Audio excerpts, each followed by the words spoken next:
District curriculum and the board retreat follow-up. Is there anything else? Approve of the items from closed session. Contracts. Okay, so that needs to be on here as well. Sorry. Okay.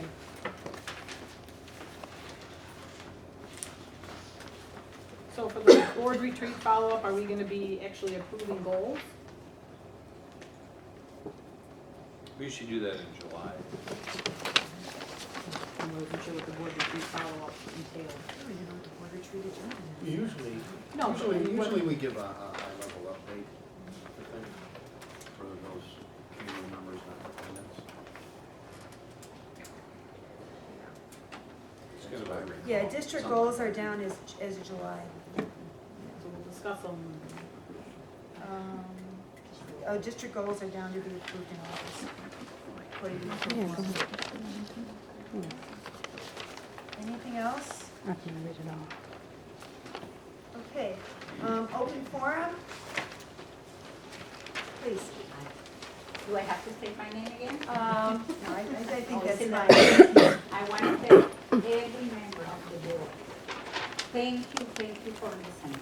I am a very concerned parent about the well-being of my beautiful daughter.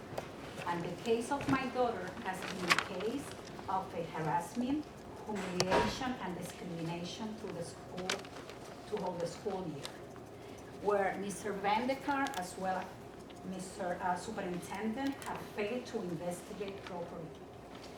The same teacher that been harassing my daughter through the whole year sent an email through the school email with a regular school information soliciting, and it says, I do private tutoring over the summer to help children be ready for the next grade.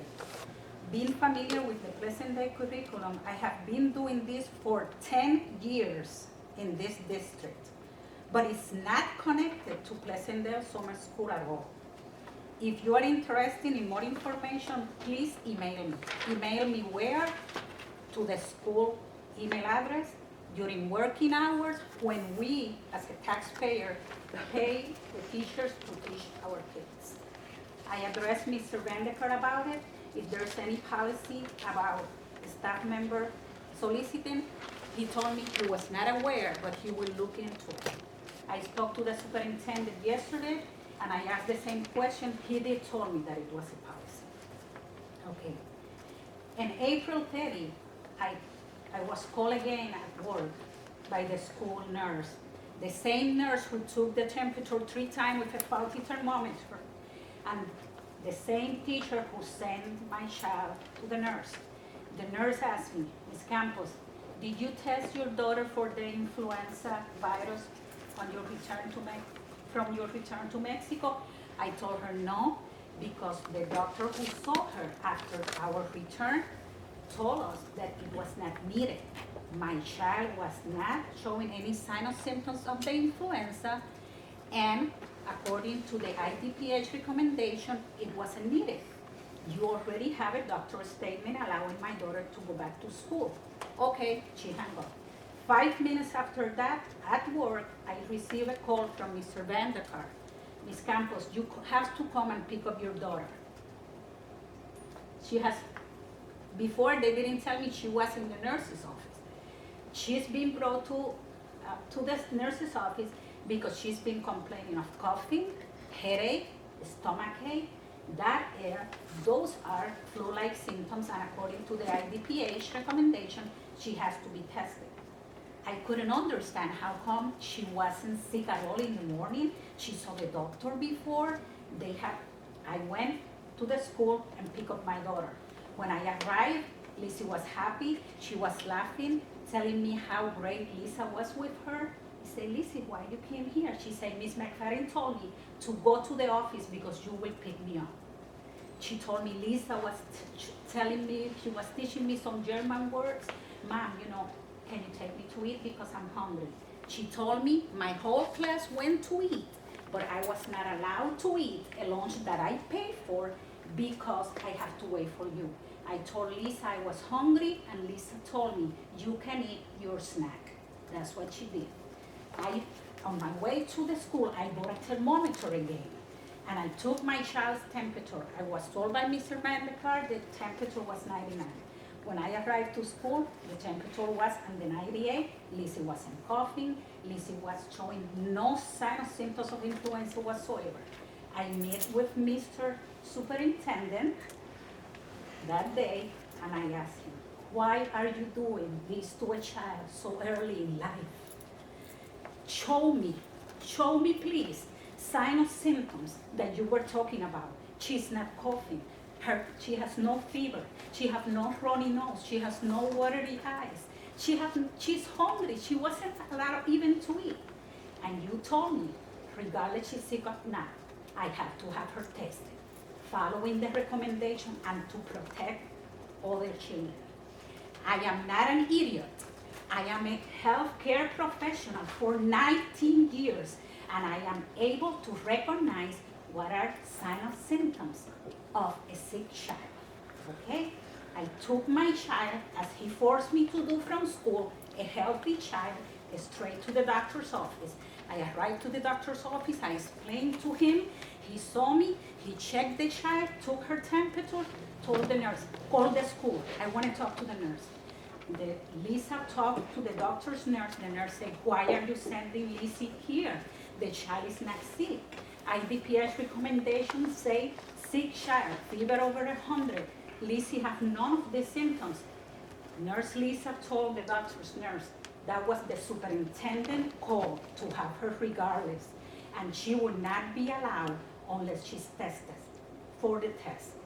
I had to beg Dr. Osorio to give me a test. He was very upset. He called the school officials ignorant, inconsiderate, that they should call the IDPH and have the proper information for the staff. I took my child to Houk Hospital to have a test. As soon as they saw the order, they gave Lizzie a mask. Lizzie started panicking, but plain. The lady asked me, how come she's having the test done? She's not coughing, she doesn't look sick. Well, the school superintendent said she has to. Lizzie took the test. The respiratory therapist told me it's going to be very painful because the child has no secretion whatsoever to be swabbed. Therefore, I have to go deep with my swab. Lizzie started panicking, screaming, trying to get out of the room. Please call my doctor. Mom, don't let them do this to me. Dr. Osorio said, nothing is wrong with me. Why you let them this to me? Mom, don't. My heart was beating almost out of my chest. I started crying with my child. And I let her go through the test, unnecessarily go through a test that it was not recommended by her doctor, that the child wasn't sick, but it was the superintendent's call to have the child tested. I got the results. The child, as I knew, as the doctor knew, it was negative. The superintendent, the school official, failed to stand up for my child's right. He did not thought about what she was going to be hurt with this. Mrs. Campos, Okay, Is it- therefore, just so I 2 was just minutes. gonna ask, could you please bring it to To closure the for closure. us? This is the please? closure. This is the closure. With all my respect, I ask the Board of Education to please look into all this matter. I have followed all chain of commands to try to express my concern appropriately. Not a single staff member stood up to protect my daughter's right. They all failed to investigate, let alone correct the problems and inappropriate actions of the classroom teacher. I feel nobody in the system, in the school system, cares about Lizzie's well-being or how any of this had affected her.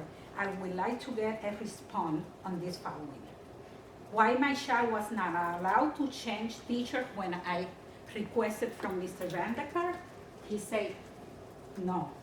Why was Nurse Lisa addressed regarding these incidents, and will she be required to attend any refreshment training to help her recognize a child with a real temperature of 100.6 and to help her troubleshoot and recognize a faulty thermometer? How many thermometers does the school actually have now, and how soon after Lizzie incidents were they purchased? if there's any policy in District 107 allow any faculty members, including teachers,